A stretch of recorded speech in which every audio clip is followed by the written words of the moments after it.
school already, and we are very fortunate to have the quality of schools that we have in this region. Let me call all the elected officials up so we can properly recognize you. So make your way towards the stage here. I see Dana Walks made it up, for our state representative up in Eau Claire, and Chris Dano's out there, Jen Schilling, Steve Doyle.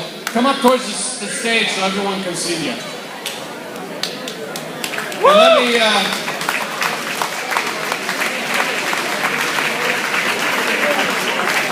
Let me officially welcome the elected representatives up here, starting with State Senator Jen Schilling, doing a great, fabulous job in the Tri-County area. Unfortunately, State Senator Julie Lassa, who is a part of the 3rd Congressional District, wasn't able to make it, but she's got the Stevens Point and all the way over to Monroe County and that, so if you're in that territory, you got to support and work hard for Julie Lassa for the state Senate seat. We also have, State Senator Kathleen Vinehout, I understand, wasn't able to make it here tonight as well, but she's doing a great job. She will be on the ballot again next year. So we're going to need to get out and support Kathleen Vinehout in her re-election bid.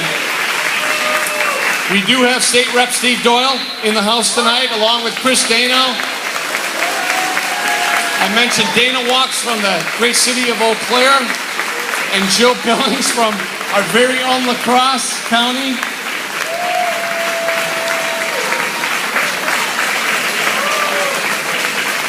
And Mayor Tim Cabot was here a little bit earlier, but duty called. He had a council meeting tonight, so he had to go back earlier. But Tim has been doing a fabulous job for the city of La Crosse. And I've talked to so many people who described him as a breath of fresh air, somebody who's willing to work with all parties.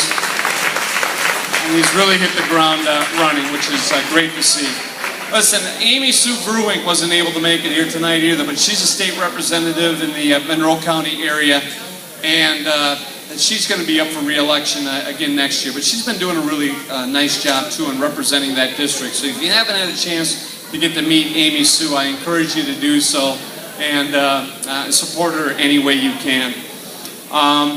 Tara Johnson, County Board Chair, I think is in the barn this evening as well. Tara, if you can hear me, thank you for the job that you do, and all of our local elected officials. If you're on the board, if you're on the city council, we thank you all for the job that you do each and every day.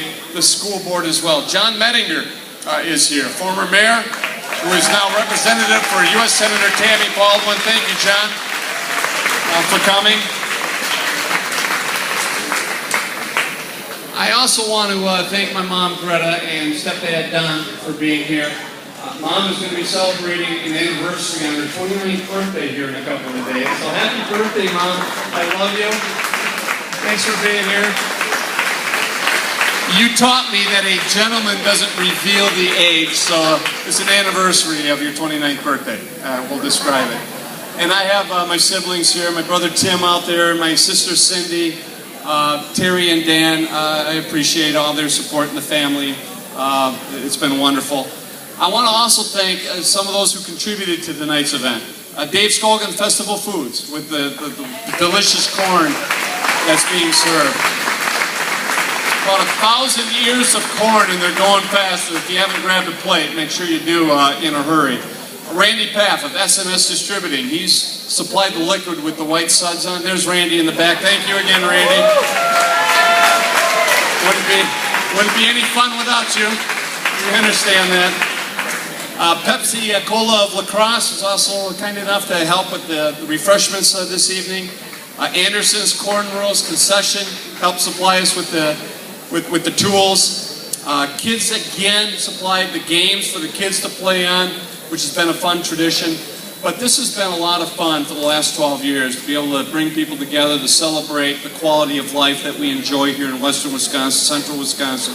See a lot of familiar and friendly faces in that, especially with the things that are pending now, whether it's in Washington or in Madison. We've got a full docket. We try to do a good job in representing all of you, even during the difficult moments. And I know going back to Washington next week, it's going to be an extremely busy time for us in the U.S. Congress. Obviously, a lot of focus on Syria. Many of you have been kind enough to share your thoughts on the Syria situation. with me tonight too. I am very skeptical about another prolonged military engagement in the Middle East after a decade of 2 long wars. I have been fielding phone calls from a lot of our Guard and Reserve troops from this area saying, Ron, what does this mean? Is there going to be another deployment? Many of them have been to Iraq, been to Afghanistan 3 or 4 times over, and that's something obviously that they do not look forward to. But during my years in office, I have grown in great appreciation and respect for the veterans of our country and what they did serving our nation and the sacrifice they made.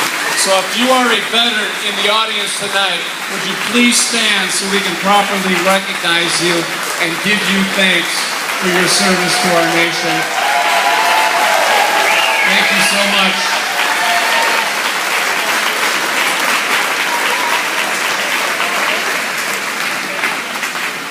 And I hope it doesn't lead to another military engagement in a very tough area of the world, the Middle East, which is a bad neighborhood. And we're facing a lot of bad options. And the President is in a box. And he's obviously consulting with us in Congress. We've had numerous briefings over the last week and a half about the situation in Syria.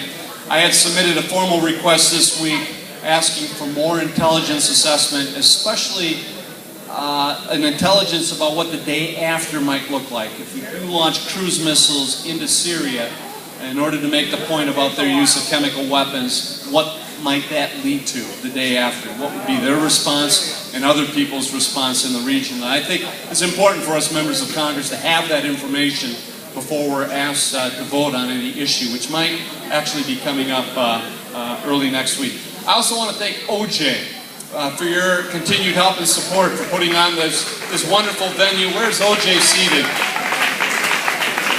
I want to recognize OJ because he has retired today from 35 years of being a bus driver for the school children of this area. And he also just happened to celebrate his 75th birthday. I think it was 2 days ago. So OJ, happy birthday to you.